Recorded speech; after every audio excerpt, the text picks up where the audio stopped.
Hello everyone, we are going to start with another lecture of performance management और इस lecture में mainly हम pricing के ऊपर डिस्कशन करेंगे।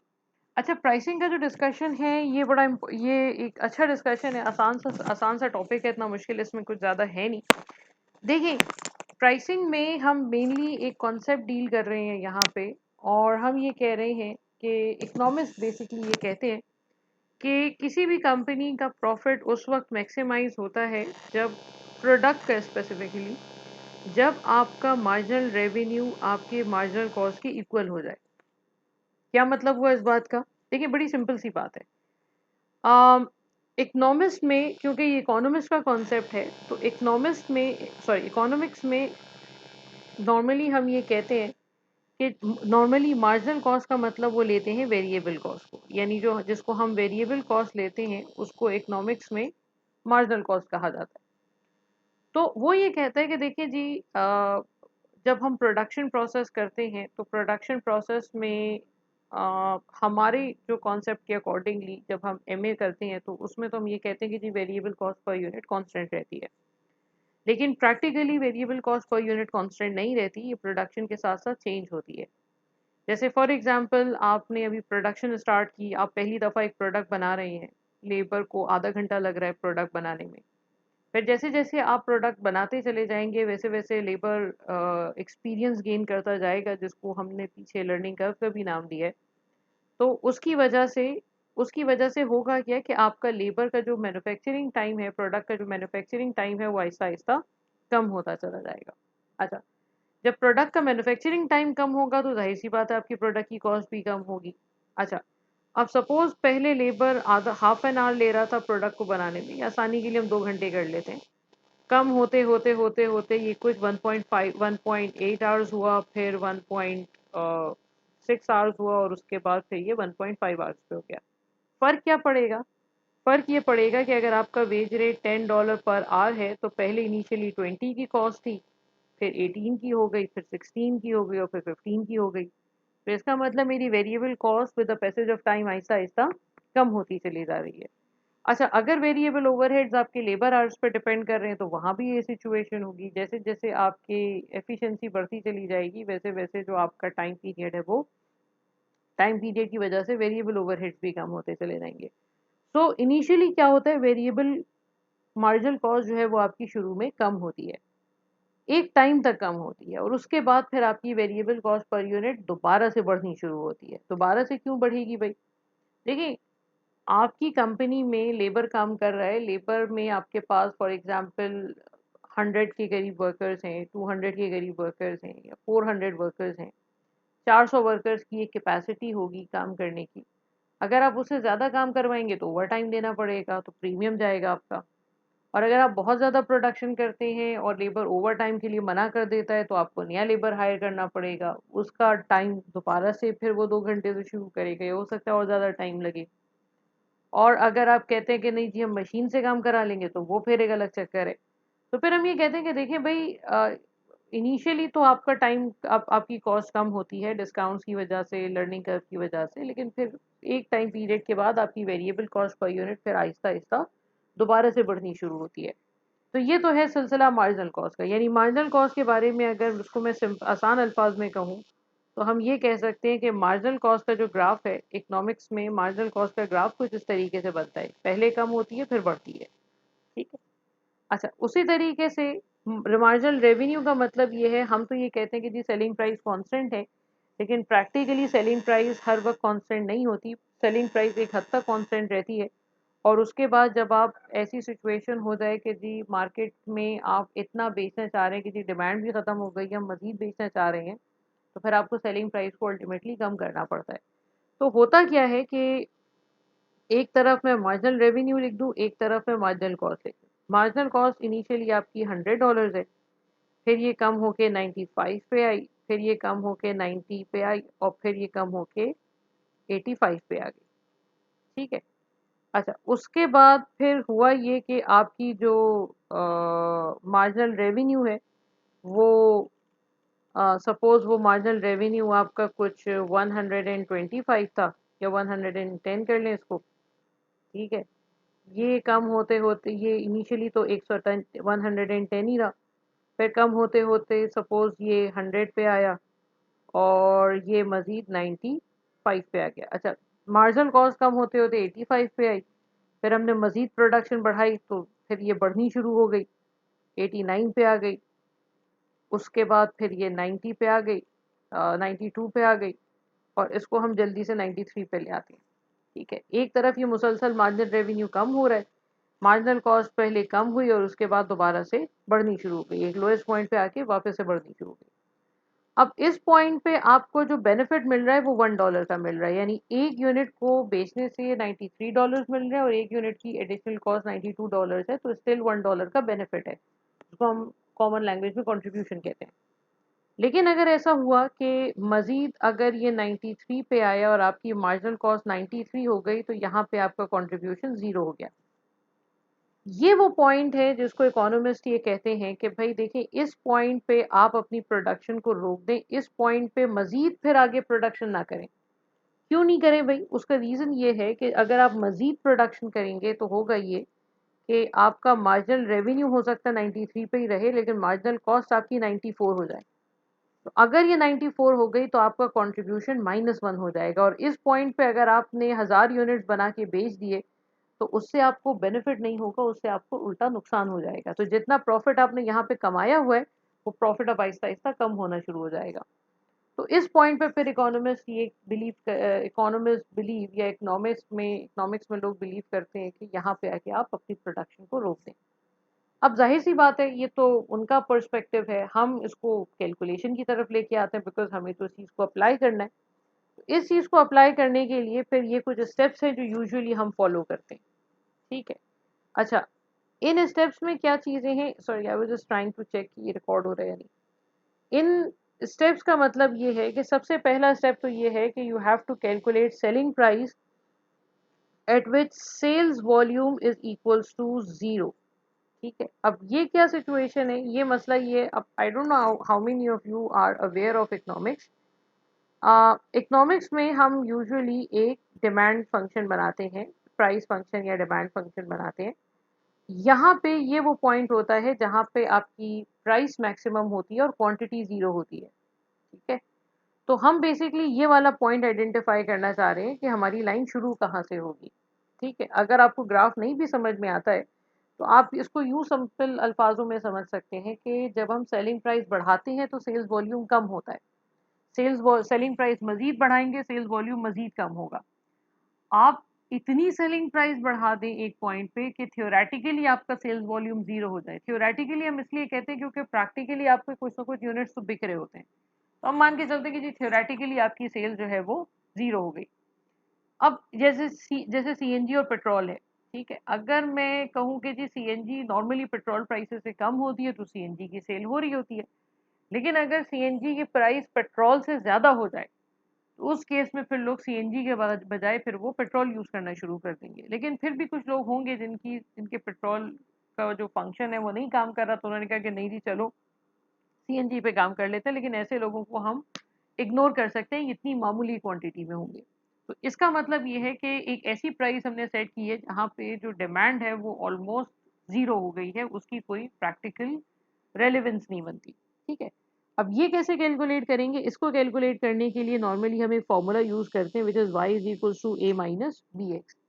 ठीक है, जिसमें ये जो y है ये रिप्रेजेंट कर रहा होता है any selling price, a is basically selling price at which sales volume is equals to 0, b is change in selling price divided by change in sales volume, and x is the sales volume at any selling price y। कभी भी अगर आप graph पढ़े तो हम क्या कहते हैं, यहाँ पे प्राइस होती है, यहाँ पे क्वांटिटी होती है। तो हम ये कहते हैं कि देखो इस सेलिंग प्राइस पे कंपनी कितने यूनिट सेल आउट करेगी, इतने यूनिट सेल आउट करेगी, तो ये प्राइस और ये क्वांटिटी का कॉम्बिनेशन है, इसको P1 और Q1 कह लें आप। ये दूसरा कॉम्बिनेशन है P2 Q2, ये तीसरा कॉम्बिनेशन है P3 Q3। तो हर सेलिंग प्राइस पे एक स्पेसिफिक क्वांटिटी आप सेल आउट कर सकते हैं, तो ये बेसिकली आपस में कॉम्बिनेशन में रहेंगे, इनकी आपस में एक जोड़ी समझ लें, आप कह सकते हैं। ठीक है, अच्छा, तो सबसे पहला काम आपने ये करना है कि आपने इसमें से ए की वैल्यू कैलकुलेट करनी है। ए की कैलकुलेशन के बाद फिर हम क्या करते हैं फिर हम इसी इक्वेशन को हम रीड्राफ्ट कर लेते हैं, redraft this equation, redraft the above equation, ये कर लेते हैं। और उसमें हम बेसिकली क्या कर रहे होते हैं, ए और बी की वैल्यू को प्लग इन कर रहे होते हैं। ठीक है, ये भी हम करेंगे तो क्लियर हो जाएगा। उसके बाद calculate marginal revenue by using, फिर हम मार्जिनल रेवेन्यू कैलकुलेट करते हैं बाय यूजिंग दिस फंक्शन। अब ये मार्जिनल रेवेन्यू की इक्वेशन कहाँ से आई, ये फिर एक अलग डेरिवेशन है। वो डेरिवेशन चूंकि एसीसी में पूछते नहीं है तो यूजुअली हम उसको डिस्कस भी नहीं करते, लेकिन मैं कोशिश करूंगी कि अगर कभी हुआ तो बाद में इसको डिस्कस कर लेंगे। लेकिन डेरिवेटिव लेना पड़ता है बेसिकली, और डेरिवेटिव फिर बहुत सारे लोगों को पता नहीं होता जो स्पेसिफिकली कॉमर्स के हैं।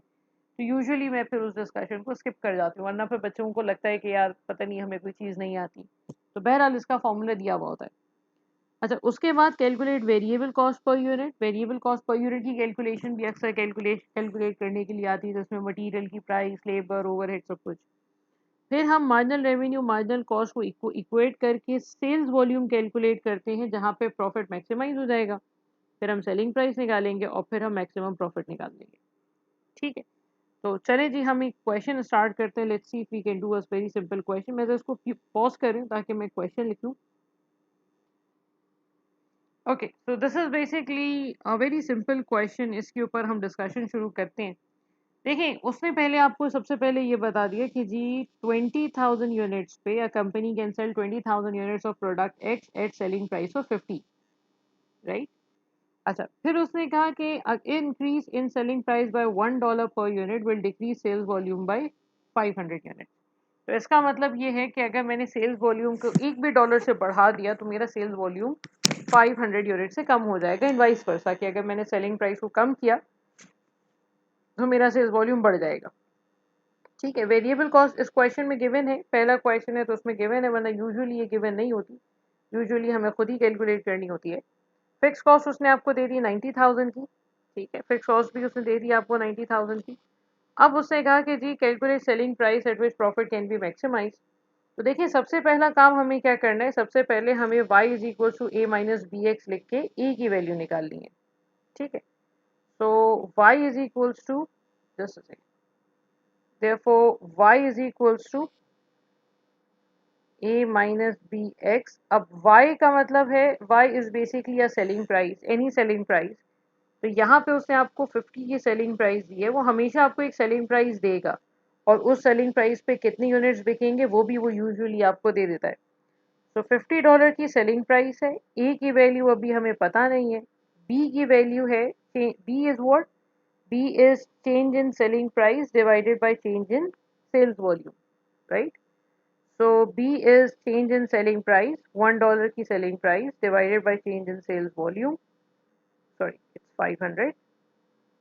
ठीक है, multiply by what? Multiply by X. X is the sales volume. तो जो सेलिंग प्राइस आपने यहाँ पे ली है उस सेलिंग प्राइस के हिसाब से हमें रखना है कि कितना सेल्स वॉल्यूम होगा। तो $50 पे जो सेल्स वॉल्यूम है वो 20,000 है। ठीक है, so 50 is equals to A minus 1 upon 500 is what? Just a second. 1 divided by 500 is 0.002.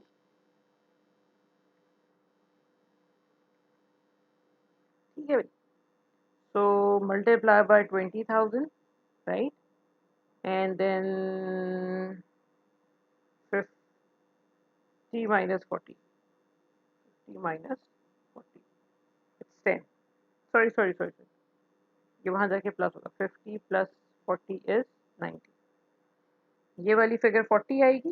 ठीक है, और माइनस में तो वहाँ जाके प्लस हो जाएगा, तो ए की जो वैल्यू आएगी that will be 50 plus 40, A will be equals to $90। ठीक है, तो इसका मतलब $90 एक ऐसी सेलिंग प्राइस है जहां पे आपका सेल्स वॉल्यूम 0 हो जाएगा। और वैसे भी समझ में आ रहा है कि $1 बढ़ाने पे सेल्स वॉल्यूम 500 यूनिट से कम होता है। अभी 20,000 यूनिट्स हैं, तो इसका मतलब अगर मैं $40 से सेलिंग प्राइस को बढ़ाऊं तो मेरा सेल्स वॉल्यूम जो है वो तकरीबन 20,000 यूनिट से कम हो जाएगा। ठीक है, अच्छा ये हो गया, ए की वैल्यू आ गई। अब आपने क्या करना है, अब आपने सेकेंड स्टेप में you have to redraft above equation by using the value of A and B. ठीक है, तो अब रीड्राफ्ट कैसे करेंगे, रीड्राफ्ट करने के लिए हम यही लिखेंगे y is equals to a x, sorry a minus b x. y की वैल्यू तो हम नहीं प्लग इन कर सकते, a हम कर सकते हैं। 90 माइनस b की जगह पे हम लिख लेंगे ये 0.002। ठीक है, ये आ गया मेरा प्राइस फंक्शन की इक्वेशन फॉर दिस क्वेश्चन। अच्छा, अब उसके बाद फिर हम लिख लेंगे कि since marginal revenue is equals to a minus 2bx, therefore marginal revenue in this question will be a की वैल्यू है 90 माइनस 2, b की वैल्यू है 0.002 ऑफ x। ठीक है, therefore marginal revenue is equals to 90 minus 0.004 of x। ठीक है, अच्छा, ये वैसे तो अगर आप ACCA में कैलकुलेशन कर रहे हैं तो ऐसे ही कैलकुलेशन करेंगे आप। लेकिन अगर किसी को ये समझ में नहीं आ रहा कि ये फॉर्मूला कहाँ से आए, बिकॉज अक्सर बच्चे मुझसे यहाँ पे उलझते हैं, वो कहते हैं मैम ये चीज़ कहाँ से आई, ये बताएं ज़रा। तो वैसे तो मैं कोशिश करती हूँ कि मैं ना बताऊँ, क्योंकि इसकी ज़रूरत नहीं है। लेकिन फिर भी अगर आप लोगों को लगे कि नहीं यार मुझे तो पता होना चाहिए, तो मार्जिनल रेवेन्यू कैलकुलेट करने का जो डेरिवेशन है वो मैं अभी बता देती हूँ, वरना इसकी ज़रूरत नहीं है। देखिए प्राइस फंक्शन क्या है, प्राइस फंक्शन की इक्वेशन है y is equal to 90 minus 0.002 of x। अच्छा, अब प्राइस को अगर मुझे, या यूं कह लें कि प्राइस की जो वैसी इक्वेशन है that is price is y is equal to a minus b x. ठीक है, जो कि इस वक्त यहाँ पे है y is equals to 90 minus 0.002 of x। ये करने की ज़रूरत नहीं है, सिर्फ मैं अंडरस्टैंडिंग के लिए बता रही हूँ। अच्छा, प्राइस को कभी भी अगर रेवेन्यू में कन्वर्ट करना होता है तो हम क्या करते हैं? प्राइस को रेवेन्यू में कन्वर्ट करने के लिए क्या करेंगे हम? सेल्स वॉल्यूम से मल्टीप्लाई कर देंगे। ठीक है, तो अगर मैं इसको सेल्स वॉल्यूम से मल्टीप्लाई करूँ, सेल्स वॉल्यूम इस वक्त x है, तो अगर मैं इसको मल्टीप्लाई बाय x करूँ इस पूरी इक्वेशन को, तो प्राइस मल्टीप्लाई होगी जब x है तो ये बनेगा रेवेन्यू, a मल्टीप्लाई होगा x से तो ax बनेगा, b मल्टीप्लाई होगा तो bx स्क्वायर बनेगा। और अगर मैं नंबर्स के साथ करूं, क्योंकि ये तो इक्वेशन है, तो ये बनेगा revenue is equals to 90x minus 0.002 of x square. वही चीज़ है, सिर्फ इधर a की जगह पे वैल्यू लिखी हुई है। ठीक है, अच्छा, उसके बाद अगर किसी ने इकोनॉमिक्स पढ़ी हुई है ज़रा सी भी, क्योंकि ये इकोनॉमिक्स का ही कॉन्सेप्ट है, तो हम ये कहते हैं कि अगर आपने किसी चीज़ का भी मार्जिनल इफेक्ट निकालना है तो उसका डेरिवेटिव लेते हैं। डेरिवेटिव बेसिकली बना ही मार्जिनल इफेक्ट लेने के लिए। सो अगर मैं इसका डेरिवेटिव लूँ इस इक्वेशन का, तो डेरिवेटिव लेने का मतलब है कि मार्जिनल रेवेन्यू का जब डेरिवेटिव लेंगे तो मार्जिनल रेवेन्यू बनेगा। अच्छा, ए एक्स का डेरिवेशन जब हम लेंगे तो, या चले मैं यहाँ पे पहले ले लूँ ताकि आप लोगों को अंदाज़ा हो जाए, ये हो जाएगा मार्जिनल रेवेन्यू। 90x का डेरिवेटिव अगर किसी ने डेरिवेटिव पढ़ा है तो इसकी पावर 1 है, तो 1 मल्टीप्लाई बाय 90 90 हो जाएगा। x और पावर में से 1 माइनस कर देते हैं, और ये पावर इससे मल्टीप्लाई हो जाएगी डेरिवेटिव लेने के लिए। चले मैं इसको यूं कर देती हूँ, 2 मल्टीप्लाई बाय 0.002 ऑफ x और पावर में से 1 माइनस हो जाएगी। ठीक है, तो डेरिवेटिव क्या बनेगा? डेरिवेटिव ये बनेगा, किसी चीज़ की भी पावर अगर आप ज़ीरो कर दें, 1 माइनस 1 ज़ीरो हो जाएगा, किसी चीज़ की भी पावर ज़ीरो कर दें तो वो 1 हो जाती है। तो 90 माइनस 0.004 ऑफ x, तो अल्टीमेटली वो बनेगा यही जो अभी हमने कैलकुलेट किया है। मार्जिनल रेवेन्यू हमने यही कैलकुलेट किया है ना, लेकिन इसकी असल जो कॉन्सेप्ट है वो उसका यहाँ से आ रहा है, लेकिन इसकी ज़रूरत नहीं है। हम चाहें तो इसको इसी तरीके से कर लें, बल्कि आई रिकमेंड कि आप उसको इसी तरीके से करें जो हमने यहाँ पे किया है, ये वाला part. Don't do it like this, ये सिर्फ समझाने के लिए हम बताते हैं। तो मार्जिनल रेवेन्यू में नॉर्मली, मार्जिनल रेवेन्यू में हमेशा ही चूंकि ये वर्किंग होती है, तो हमने इसको नॉर्म बना के इसका एक फार्मूला डेवलप कर लिया कि भाई मार्जिनल रेवेन्यू का फार्मूला ये है, वरना असल कैलकुलेशन उसकी यहाँ से आती है। बहरहाल, चलें जी, मार्जिनल रेवेन्यू मेरे पास आ गया। अब मार्जिनल रेवेन्यू अगर मेरे पास आ गया तो इसका मतलब ये वाला पार्ट हो गया। अब वेरिएबल कॉस्ट देख लें आप। वेरिएबल कॉस्ट इत्तेफाक की बात है दी हुई है, तो उसको हम कैलकुलेट नहीं करेंगे। उसके बाद आपने क्या करना है, मार्जिनल रेवेन्यू और मार्जिनल कॉस्ट को इक्वेट करके आपने सेल्स वॉल्यूम कैलकुलेट करना है, जहां पे प्रॉफिट मैक्सिमाइज हो सकता है, right? So what we can do here is, Now equating marginal revenue and marginal cost. Marginal revenue is 90 minus 0.004 of x, marginal cost is 30. तो अगर हम इसको इक्वेट करेंगे तो ये वहाँ चला जाएगा, ये यहाँ आ जाएगा. So 90 minus 30 is equals to 0.004 of x. So x will be equals to 60 divided by 0.004, and x will be equals to 60 divided by 0.004 is equals to 15,000. ठीक है, यानी 15,000 यूनिट्स एक ऐसा सेल्स वॉल्यूम है जहां पे आपका प्रॉफिट मैक्सिमाइज हो जाएगा. अच्छा, ये तो हमने x निकाला. This is basically sales volume at which profit will be maximise. ठीक है. अच्छा, अब हमें सेल्स वॉल्यूम तो नहीं निकालना ना, हमें तो सेलिंग प्राइस निकालनी है. अब सेलिंग प्राइस निकालने के लिए सेलिंग प्राइस कैसे निकालेंगे? सेलिंग प्राइस के लिए हम वो इक्वेशन यूज करेंगे जो हमने यहाँ पे हाईलाइट की. यहाँ पे हमने प्राइस की इक्वेशन निकाली थी ना, इसी इक्वेशन के थ्रू अगर मैं चाहूँ तो हम प्राइस निकाल सकते हैं. यानी यूँ समझें कि ये इक्वेशन अगर आपको क्वांटिटी रख के प्राइस निकालनी है या प्राइस रख के क्वांटिटी निकालनी है, दोनों के लिए यूज होती है. तो हमारे पास क्वांटिटी है, क्वांटिटी रख के हम प्राइस निकाल लेंगे. So the equation is y is equals to 90 minus 0.002 of x. Marginal revenue की इक्वेशन मत यूज कीजिएगा, वो प्राइस की नहीं है. So in this case y is equals to 90 minus 0.002, x की वैल्यू है 15,000. ठीक है. So y will be equals to 15,000 multiplied by 0.002.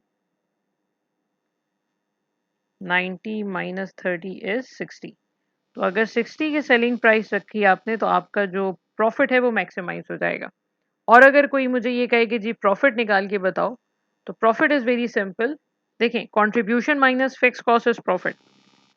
So contribution is what? Contribution in this case will be 60 selling price मुझे रखनी है, 30 की variable cost है, multiply by 15,000 sales volume, क्योंकि हम तो मैक्सिमम प्रॉफिट निकाल रहे हैं ना.